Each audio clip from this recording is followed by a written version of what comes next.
Hello. Tonight we're going to do a casual walkthrough of the new Vibe Looper. The new Vibe Looper is available at vibelooper.com, also available on the Apple App Store for iPad. It is a basic looper with some extra nifty features that I think some people will really enjoy. So we're just going to step into it, show some of the settings that you need to be aware of, where various things are. As we do so, please note there is an interactive manual at vibelooper.com. So if you go to the website, down below the download links, you'll see a button that says Interactive Manual. That will show a screenshot of the app and allow you to click on various parts, and below the screenshot will come up a description of those functions and settings. So first thing to do, just so we know, I'm on Windows, and this is a touch screen. So this will, I will show some of the multi-touch functionality of the Vibe Looper, and that same will apply for the iPad, which is obviously a touch screen. Mac OS still doesn't support any kind of multi-touch monitors, so I will also be showing how you can use the mouse to do some of the things that this looper can do. All right, so let's see. First things first. So you can see I've got the plugin version open in Bitwig here. I've got it on the master track, and I'm just going to use this Bitwig project as a place to demonstrate different features. First thing to note, if you click up here in the top banner of the Vibe Looper app, you can change the color. When I click on that, I get a little color bar down here. I know it's a bit odd the way it comes up like that, but you can also get to it in the settings menu, click the color button, and then change the color to your liking. This also helps if you're using multiple instances of the looper and you want to have them all on screen. Color can kind of differentiate between one or the other, so it's a nice little addition. You'll see that we have the main buttons for recording, playing, overdubbing, etc. And you'll notice at the bottom right corner of these buttons is a number or a fraction. This is indicating what the synchronization setting for that function is. So when you see the number 1, that means 1 bar. And in the context of the plugin, that means it will adhere to the Bitwig tempo and bar divisions, such that when I hit that button, it'll start recording on the next bar, and when I hit it again, it'll stop recording on the next bar and start to play the loop in sync. The way you change those settings is you'll click this S icon here, and that will open up a sync settings panel. And you can see that you've got your list of functions on the left of this panel, and then the various sync settings that are available for that. So on this first column in the sync settings, you'll see it says, boy, a lot of S's. It says Seek. Seek is the setting that you'll find in this row of buttons. And this will control the slice triggering rate and the positions. So whatever this is set to is going to affect wave sequencing. And you can make other functions match that setting by choosing Seek. So if I want the record function or the play function to be the same as whatever I have chosen on this main row of sync settings, then I would choose that. That way when I change it here, it will change for whichever functions are mapped to that Seek setting in the first column. Then we have None, which means obviously no synchronization. When you trigger these functions, they will act immediately. And then we have 4 bars, 2 bars, 1 bar, half note, quarter note, eighth note, 16th note, and 32nd note. This lock icon will set whatever you've got set up here as your default. So if I found settings that I always like to use, I can hit this lock icon, and then every time I open an instance of the Vibe Looper, it will have those sync settings. Below the sync settings, we have the speed slider, okay, and it has a variety of different functionalities that can be useful in different situations. I'm going to -3 to +3 octaves. If I adjust it upwards, right now I've got this snap setting is going to determine if and when, or if and where, the speed slider snaps. So if I turn it off, I can set the speed slider wherever I like, and when I release it, it stays put. If I put it to 0, that means I can move it around while the loop is playing, and when I let go of it, it go right back to 0. Octaves, pretty self-explanatory. It will snap to octaves, but it will do that when I release the speed slider. So you can gradually move up to the octave and then let it go, and it'll snap right onto it.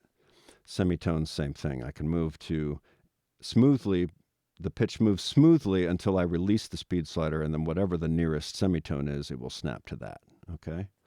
A lot of times for a sort of a live performance, or, capturing live play of the looper, uses the 0 snap for cool effects, but the octaves can be used as well to cool effects. So, and then you'll see over here we have a sync button. So the speed slider, the changes to speed can be synchronized when you release the speed slider. So if I have this enabled and there's a loop playing and I move the speed slider, it won't change the speed of the playing loop until I release it. And then, of course, I've got it snapping to 0, but let's turn the snap off. So speed will not change until I release the speed slider, and it won't change until the sync setting triggers. So if I have it set to 1 bar, I can change the speed of the loop, and the actual playback speed won't change until the next bar. I hope that makes sense. And the reason there's a little sync button extra here is so that I can turn this on and off quickly without having to go into the sync settings, because you will see that you have a speed function here that you can set to what you like. And you can leave that set to 1 bar and then turn it on off quickly with this if you'd like to. These arrows will increment up and down or snap to the center, brings it back to normal playback speed in the middle. If I click the left arrow, it will kick over. I think it's going by 1 semitone when snap is set to off. If I set snap to octave, then it'll jump octaves. Okay. And if I set it to semitone, of course, it will skip semitones. All right, and then we have the feedback slider, and that's pretty self-explanatory. Whenever you're overdubbing, the feedback slider will determine how much of the previously recorded loop or layer will come back into the loop each time. So if I set it to half, you're going to get half the volume of the existing loop and any layers that are recorded over it. So it kind of fades out over time. You get your input levels and your output level. The monitoring mode, this is important depending on how you have the plugin situated in your project. There are times when you're going to want to always hear the input through the looper, and that's the setting here, always. And then you have only hear the input when we're recording, overdubbing, or stopped, and there are some good use cases for that. Aha, I turned the monitoring off, and it's on the master channel. When I went to record over, it cut my mic out. So you'll see you'll have the record over setting, which means input only audible during recording and overdubbing. And then the last setting will be never. In that case, you'll never hear the input through the looper. So there are different scenarios where each of those is useful. Now we have this auto record feature. So what this allows us to do a couple of different things. The primary thing is to go, the first setting is called detect, and we'll go past that to 1. Okay, and you've got 1 through 16, and 12, well, it skips after 9. So 1 through 9, then 12 and 16. And that's the number of bars that you can sort of automatically record. So if I set this to 2 bars and the transport is running, when I hit record, you'll see it says armed record. Starts recording. It's recording my voice right now. And then it starts recording. It's recording my voice right now. And then it starts recording. And then at the end of the 2 bars, it automatically stopped the recording and began playing back the loop. So this is a way to hit record once. In auto record mode, it's always going to be synced to the bar. So whatever the record setting synchronization is disregarded when you have this auto record set to a bar number. Okay.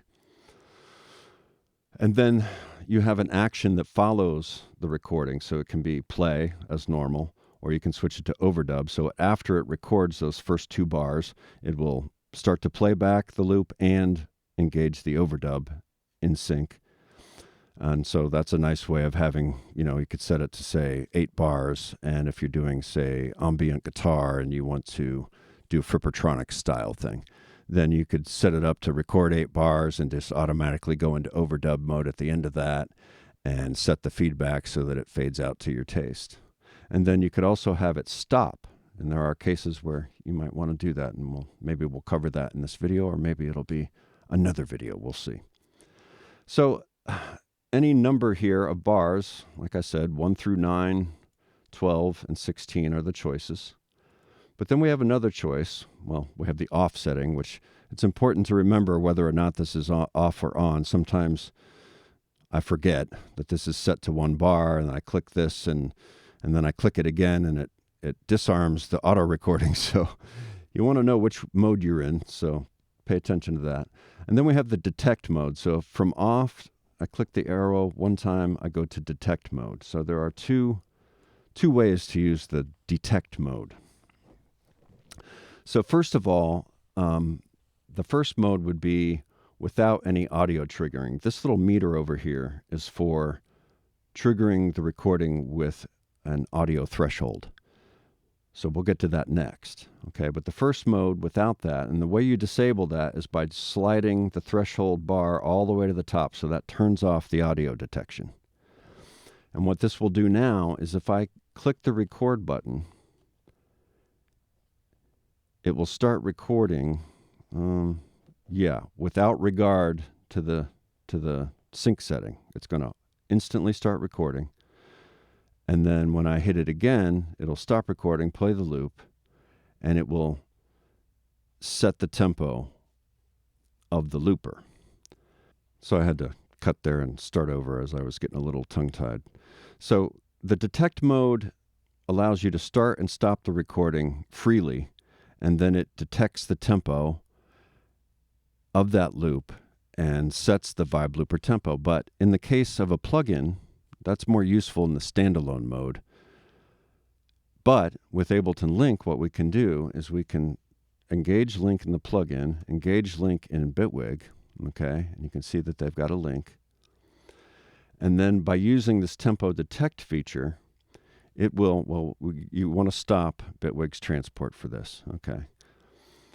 Sorry, so maybe a little hard to explain, but not that hard to use once you understand it. So because I have the Ableton Link engaged, what I can do is I can capture a loop freely, and Vibe Looper will detect the tempo and set the link tempo, which will set the DAW tempo. So now the DAW is in sync with the loop that I just recorded, if that makes sense. Let's give it a try and see what happens. Check 1, 2, 3. Check 1, 2, 3.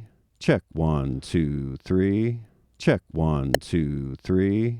Check 1, 2, 3. So when I recorded that loop, it started playing it back. It set the tempo to 100.4. And then after 1 bar elapsed, it started the transport of Bitwig with the Ableton Link enabled. Okay, let's try that again. Here's what I'll do. I'm going to play this drum loop that we're going to play with later so that you can hear the tempo of it.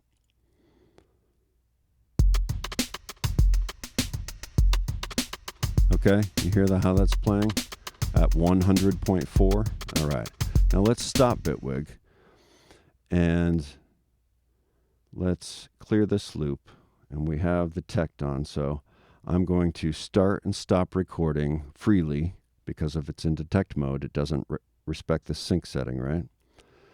And then you'll see that after I'm done recording, the tempo of Bitwig will change, and you'll see the link progress bar rolling across, and on the next bar, it will start Bitwig, and it will be in sync with the loop, okay? 1, 2, 3, 4. 1, 2, 3, 4. 1, 2, 3, 4. 1, 2, 3, 4. 1, 2, 3, 4. Now, my enunciation of the 1, 2, 3, 4 was not very good in time. In fact, I think I'll try it again. 1, 2, 3, 4. 1, 2, 3, 4. 1, 2, 3, 4. 1, 2, 3, 4. 1, 2. Okay, so if you're familiar with Ableton Live's built-in looper, it has a similar feature, but because it's built into Ableton, it's just native to the application. But now we have a situation where the DAW, if it has Ableton Link enabled, if it has the ability to do Ableton Link, then we can link up the looper with the DAW, record our first loop freely, and that will, as you saw, set the tempo and start the transport. And, it's just another way to use it. Another way we could do this is with, like I mentioned earlier, the audio threshold. So I'm going to bring this down to a level below where my voice is coming in. And now when I hit record, it will wait for the audio to trigger the recording, and then I'll have to click the record to end it. 1, 2, 3, 4. 1, 2, 3, 4. 1, 2, 3, 4. 1, 2, 3, 4. 1. Okay, so that's how the detect mode works. It's meant to sort of capture the tempo of a freely recorded loop. And in the Vibe Looper standalone mode, it would set the internal tempo of the Vibe Looper. But in a DAW, while the Vibe Looper does have its own internal clock, even in the plugin instance, that's not relevant because we want to use the DAW clock as the master. And so by using Ableton Link, we can set the tempo of the host and get it started in sync with our freely recorded loop. So that's how that works. So I'm going to drag this back up here to turn that off. That's the audio threshold. And then we'll turn auto recording off. All right. Okay, so those are some of the basics that we got there. Let's open up the settings panel. All right, I got a few things in here to just mention and explain. So reset speed on record. That is pretty self-explanatory. What it means is if I have the speed set to something other than the center, 1x, I call it 0, but it's not really 0. It's 1x, you can see the readout here, or 0 semitone. So if I have that set to a 0 semitone speed change, then if I want to change that, okay, and I've recorded a loop, maybe I've done some sequencing with it or whatnot, but then I want to record a new loop, and this just means that when I hit record, it's going to reset the speed to 0 again so that my new loop is recorded without any speed change taking effect after the recording. So usually I have that on, but there are cases where you might want to not have that. So let's turn that off. Well, first let's leave it on. So I'll just show you as I record a loop here. We need to start the transport. You can hear my old recording there. So when you hit the clear button, it will always reset the speed, okay? But if there are some circumstances, I might not recall what they are at the moment, but there might be some times where, well, I know what it is. I'll show you right now. So let's bring this down -1 octave, okay? And when I hit record, you'll see that it reset to 0 because that's setting in the settings panel, right? So if we turn this off, you'll see that it reset to 0 because that's setting in the. If we turn that reset speed on record, now if I turn this down to -1 octave, and I record a loop, when I'm done recording the loop, it'll play back an octave lower.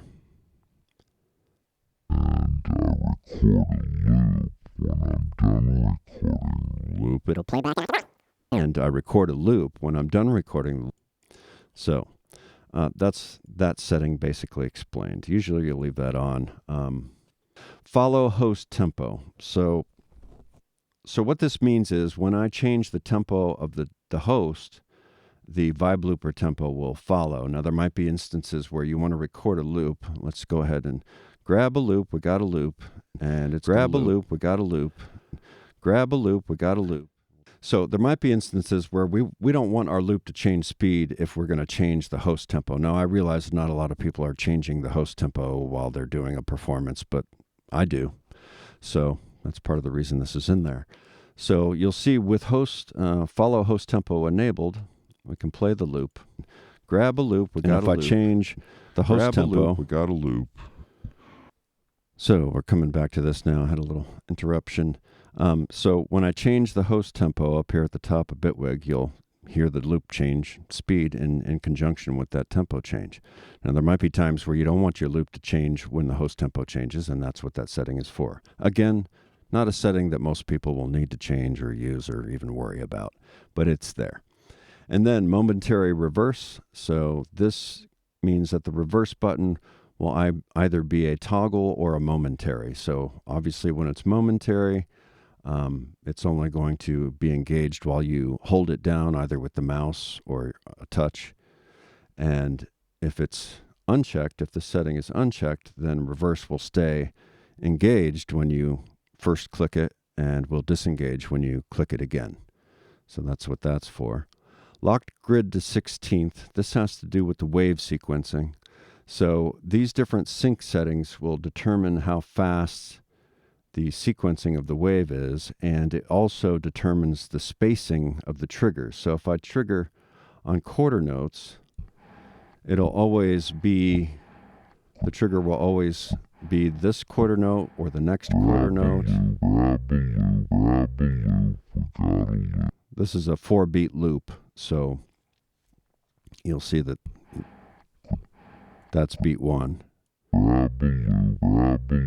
That's beat 2. And then beat 3 and beat 4. So the 4 trigger positions are based on the quarter note quantization. Sometimes you would like to have that quarter note not start in one of those 4 positions. And so I've added the 16th so that I can trigger quarter note length triggers, but I can choose a variety of more positions to trigger them from. So you'll see that here.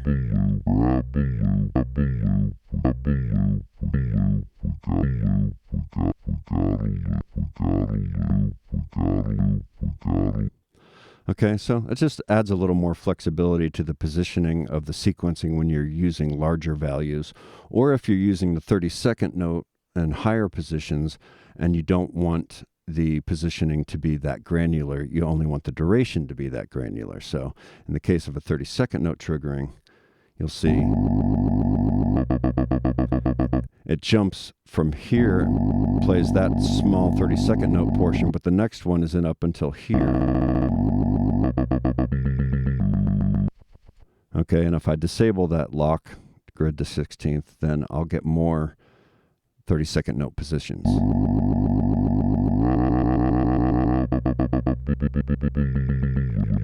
Okay, so that's what that setting is for. The ramp setting, the main thing that you'll find with this that's most meaningful to change it if you need to is when you're recording a loop, say you're recording a thick pad and it's sustained when you start the recording and it's sustained when you end the recording, you're going to need a little fading on the ends. And so this ramp time will determine how much fading you'll get on the ends of that. In most cases, and even in the case of a sustained pad, you can leave it pretty short. It's just there's an obvious little fade in, fade out at the loop ends so that we don't get clicks and pops. And the length of that is determined by the ramp time. It also determines some of the other transitions between different monitoring modes.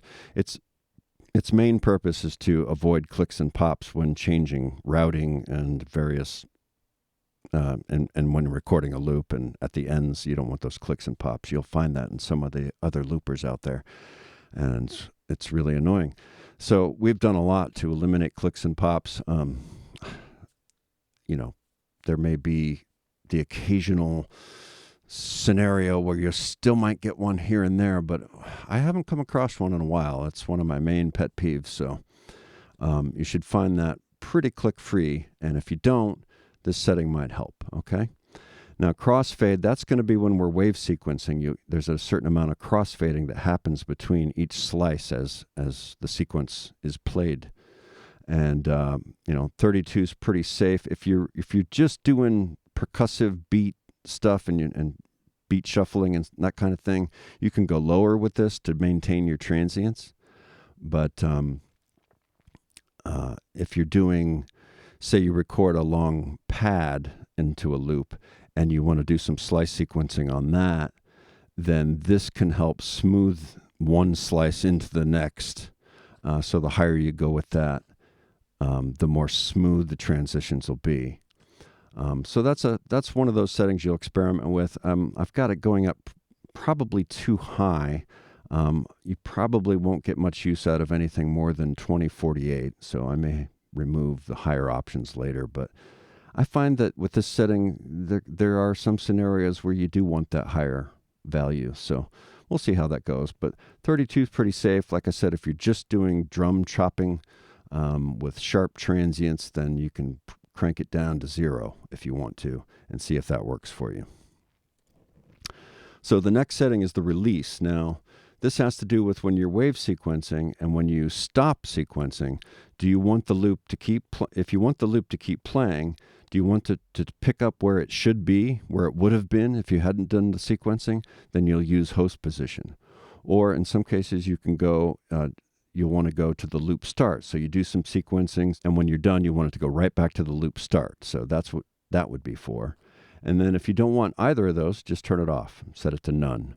And when you're done sequencing, the loop's going to continue playing from wherever the last trigger left off. All right. Now we've got memory settings.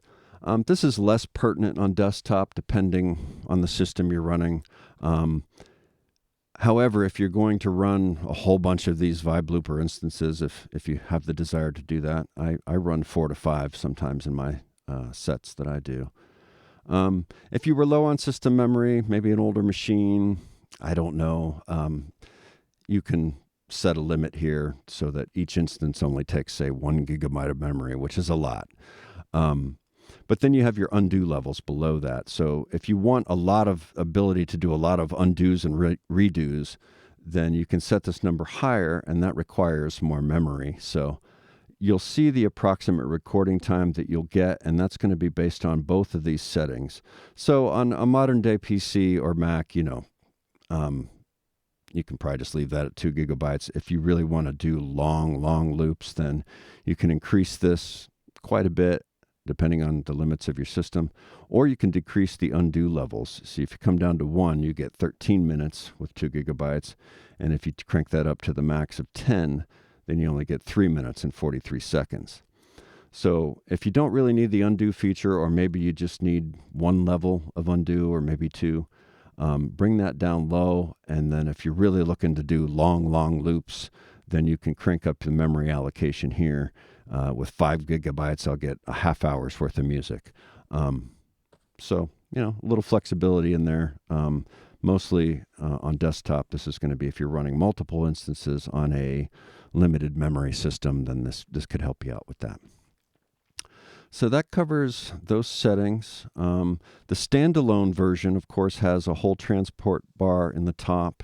So it has its own clock and metronome, and it also has a MIDI clock out, and it has the audio and MIDI input-output settings for the standalone so that you can configure those. And I'm sure I'll do another video demonstrating that. Let's see, you've got your MIDI settings, so you can control the transport buttons, and you can do wave sequencing with MIDI. And you can learn more about that in the interactive manual. I don't think we're going to work on that today. I'm sure that'll be another video. But if you want to control anything with MIDI, you have to select the MIDI channel, all 1 all the way through 16, or off.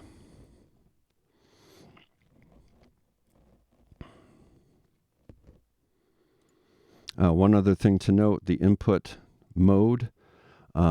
This is more, this could be more useful.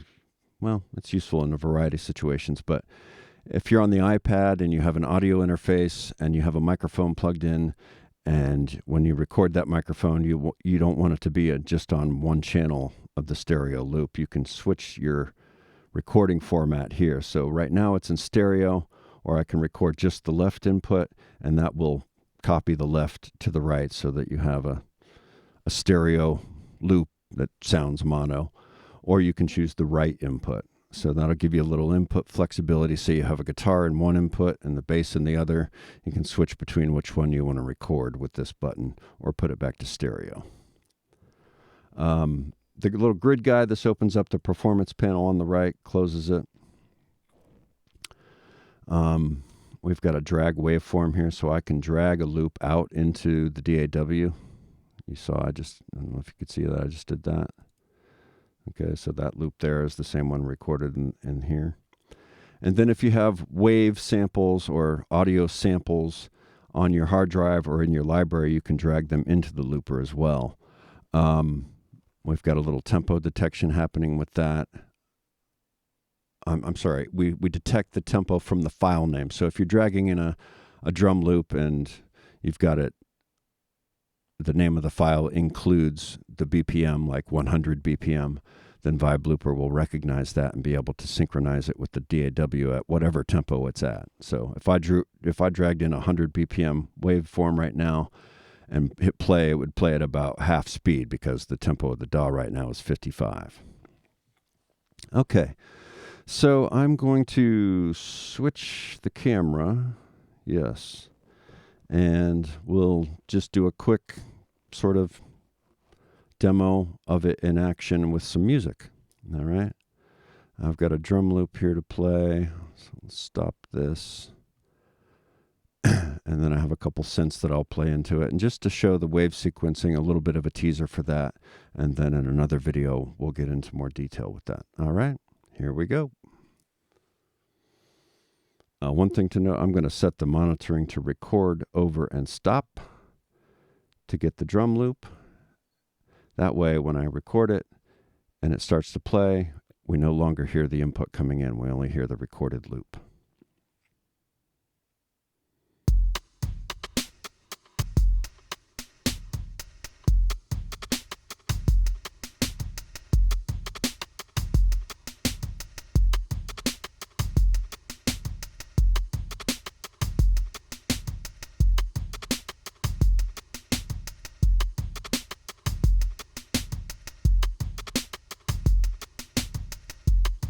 All right, I'm back. I muted that drum track now because we don't need that playing through the looper anymore.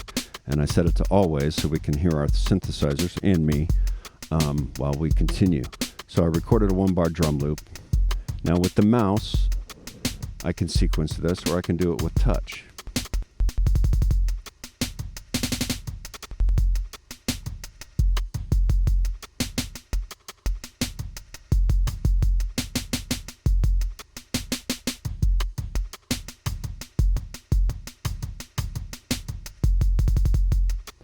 And one thing to note when you're doing the touch sequencing or using the mouse, the upper half of the top waveform will cause the sync rate to double. So I've got it set to 16th down here.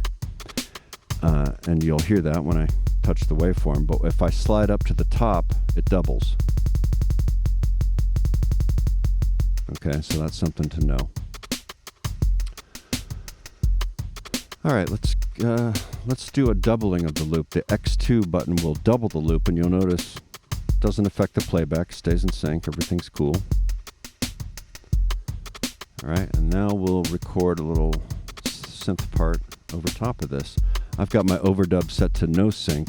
I find that's just more natural to use. I can just hit that. As long as there's no input coming in until I'm ready to play, then it won't record anything new to the loop. Our feedback's set at 100%, so it won't fade out or anything.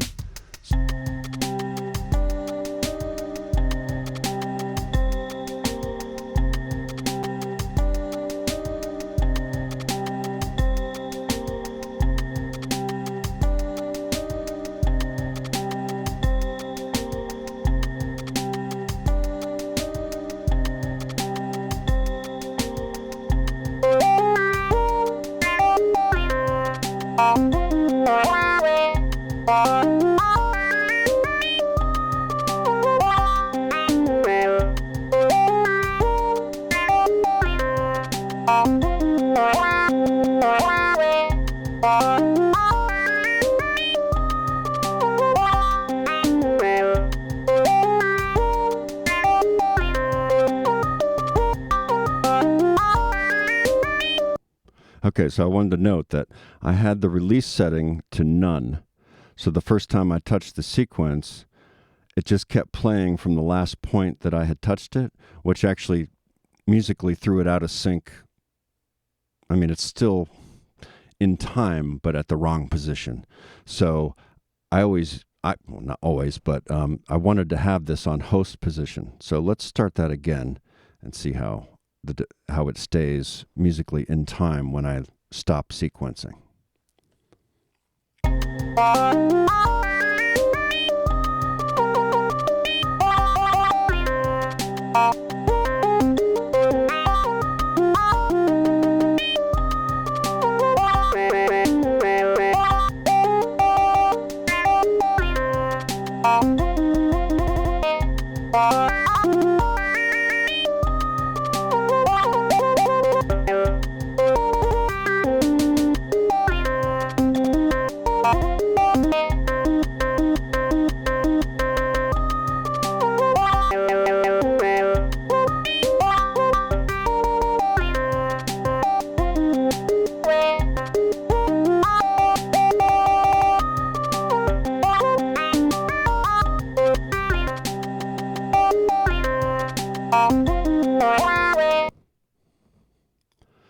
Okay, so that showed a little bit of the wave sequencing you can do with touch. And now I'm going to open up the performance panel, that I call it. And this gives you a little more flexibility with timing and reversing, that you can just use one finger while the loop is playing to do some retriggering and jumping around. You can do that in combination with multi-touch over here as well. So I'm going to show you a little bit of that.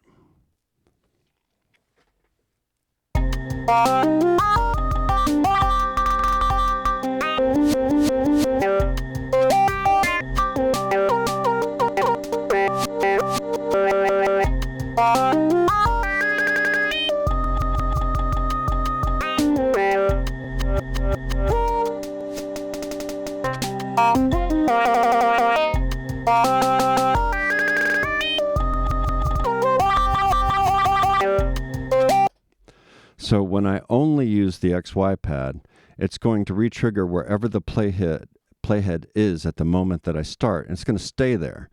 So in order to do a little retriggering and then let it play, you need to release the XY pad and bring it back to do more. So sort of in and out with that if you're not also touching the waveform at the same time. Another thing to point out that I meant to mention earlier, the looper does not have to be playing in order to do wave sequencing, and that can be used to really great effect. In fact, let's bring in the MIDI clip drum loop playing into the input, okay? And I'm going to come over here to a different mode. I'm going to put it in record over stop mode, and that's the only time the input will be heard. So when I do that, I still hear the incoming drum loop from the MIDI clip, but you'll see if I touch the sequencer, it will do the sequencing and you won't hear the input. So this isn't the best example of how to use this in a creative way, but it shows the concept.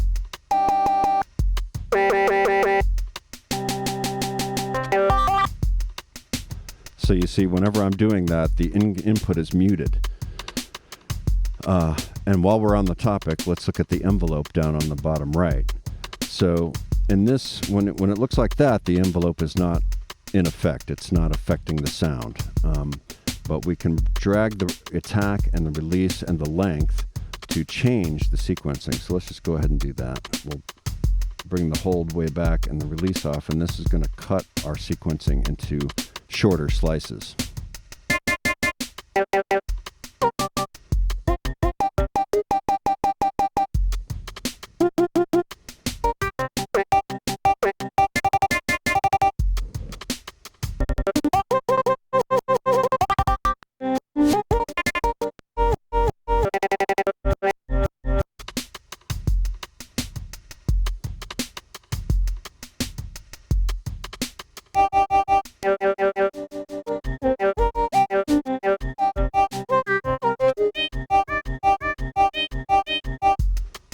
So the point being here, the loop doesn't have to be playing in order to do the sequencing, and that can be used to good effect with the different monitoring settings depending on what you have coming in. So take note of that. Also, some people might have a little trouble with the envelope. If they drag the attack all the way over, it might get stuck there. See, I can't grab it. That's something I'll have to fix. But if you just double tap on the envelope on one of these control points, it'll reset it, and then you can get back to where you were. I'm sorry. And then you have these curve controls on the attack and the release as well. Okay. So you can get pretty creative with that.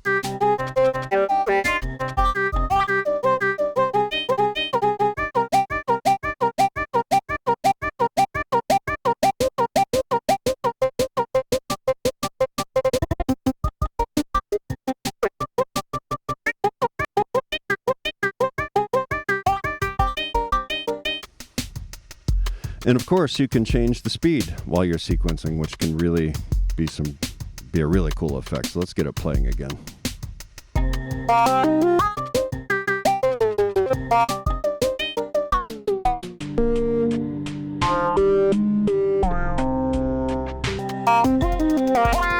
Okay, I screwed that up a little bit.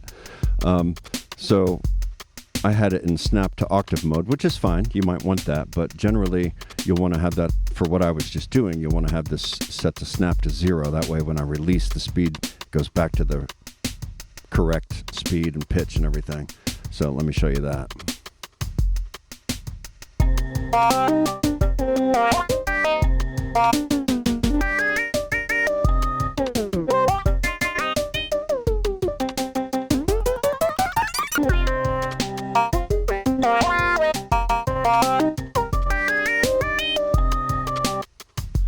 So we talked about the sync for the speed slider. So let me just show you how that works. I'm going to put that on sync. I'm going to put this to octave. So one cool thing you could do with this, so if I record a loop, say I record a nice piano line, and then I want to do some more piano over top of that, one cool effect is to take it down an octave and then overdub over top of that. But if you want that loop to stay in time with everything else, then we can synchronize the speed change so that when it goes down an octave, it does it right on the beat or whichever sync setting you've chosen. In most cases, I use the 1 bar. So it'll change down that -12 semitones or -1 octave on the bar, so the loop stays in sync with the timing of your DAW and your other musical elements. So that's a pretty cool feature. Let me show you how that works.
And you can hear we're still in sync with the incoming MIDI clip when we did those speed changes, because they happen right on the bar and they don't lose sync with the host. So that's a cool feature that can be used in creative ways. Let's see what else. So there's the hold feature. You saw how we could sequence the wave. Well, with the hold feature, you can lock a sequence in. So let's do that.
And you can drag a point off of the waveform to get rid of it.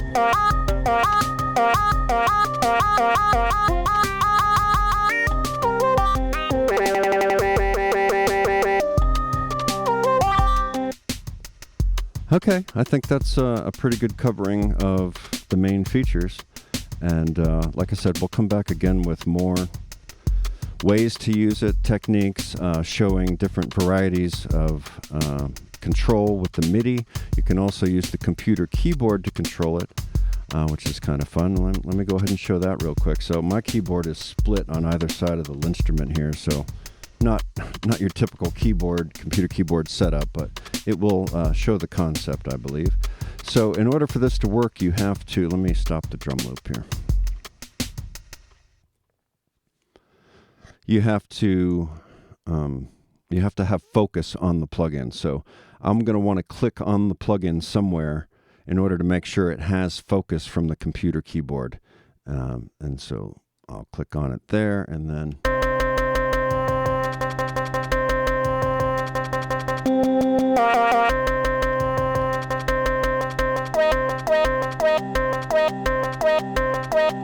so check out the interactive manual. You'll see a tab under the screenshot that says keyboard, and that will give you a little more detail on that.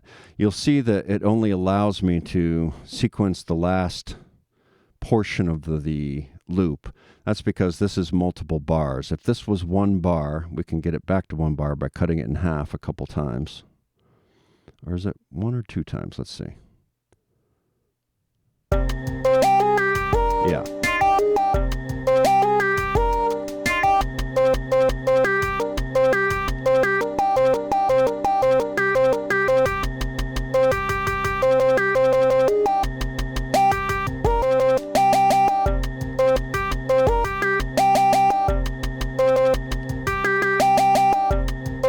Okay, so if you just have one bar and the sync is set to 16th, then the keyboard will cover the whole thing. However, if we go back to where we were with 4 bars, or was it just the 2? Let's see. Oh, I think I set my undo levels to 1, so I can only go back 1, and that's fine. So we're on 2 bars now. If I use the keyboard, you can see how it's only the second half. Well, we have the bracket keys, which is to the right of the letter P on most keyboards, and that will let us shift that window. Okay. This was the best I could do for using a keyboard to do the sequence slicing on a loop that's, longer than what the setting will allow for. So use the bracket keys to move the keyboard window. Now notice if I hit eighth notes, it covers the whole loop because now my resolution has gone down, and eighth notes, I have 16 keys on the keyboard that will do the sequencing. So at an eighth note, I can do 2 bars worth without any shifting, if that makes sense.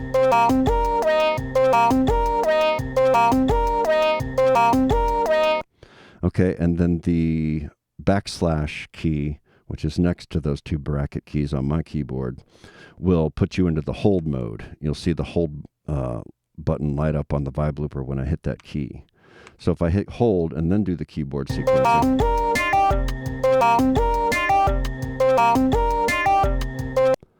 so you can engage the hold from the keyboard.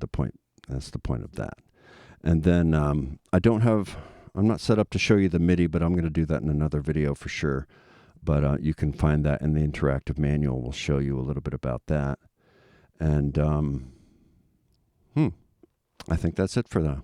Thank you. VibeLooper.com. You can download a 14-day trial of either the Windows or Mac. Windows is the standalone and a VST3 plugin.